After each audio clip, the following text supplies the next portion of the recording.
Do you ever just walk in the shop and take a look at your project and stop, reflect, and it all just feels unreal?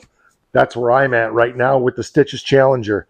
After all of the cutting and grinding and fabricating and bending and bleeding and swearing and, well, you know what it's all about.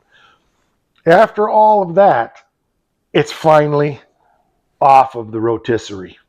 Wow, mind blown. Holy shnikey. I've been chasing this point in the project for so long. I almost didn't even realize that it happened. You just get in that head down mode, grind your teeth, grit your teeth, and just go, go, go, keep going, keep going, keep going. And then all of a sudden, you like open your eyes and it's surreal. It's beyond the point you realized. It's back on its feet and it's ready to go to the next phase, the phase that I've dreamed about since I got this car in the summer of 2019. It's made huge progress. We spend so much time talking about how to and mindsets and skills and make it, not buy it, and all the things that we focus on here on the channel, but we don't often talk about just stepping back and reveling in what's been accomplished. And that's so important for you to do that on projects like this. When you achieve these milestones, celebrate them, recognize them, and appreciate them.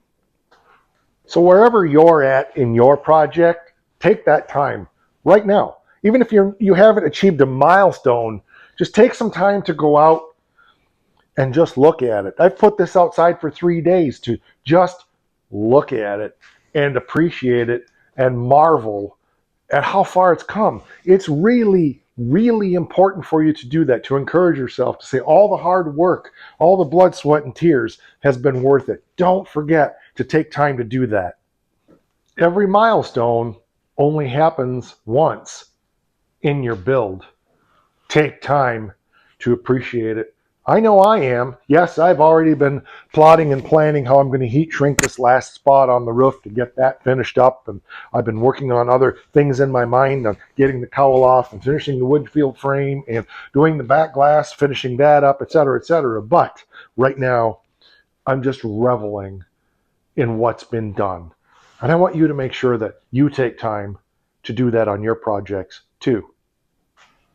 Let's face it, you're here on this channel watching this video because there's something in what I do that you see yourself in. That's the point of my channel. That's why I share what I do. It's not just about teaching the skills, the old school methodologies, about making rather than buying, about making it safe, making it done, and having fun, and all of those things that we cover here on the channel. Thinking outside the box and thinking differently, and look, it's all the reason that you're here. And I just want to keep encouraging you to keep focusing on your project. Get out there. So many of you guys and gals message me or email me or call me and talk about where you're at on your project and what you're doing. And I'm here to help you in any way that I can for you to move forward on your stuff. Take time to smell the rusty metal that's not quite as rusty as it used to be. And around here, the only thing more important right now than taking time to appreciate this is, well, you know what it is. Don't forget. Whoa.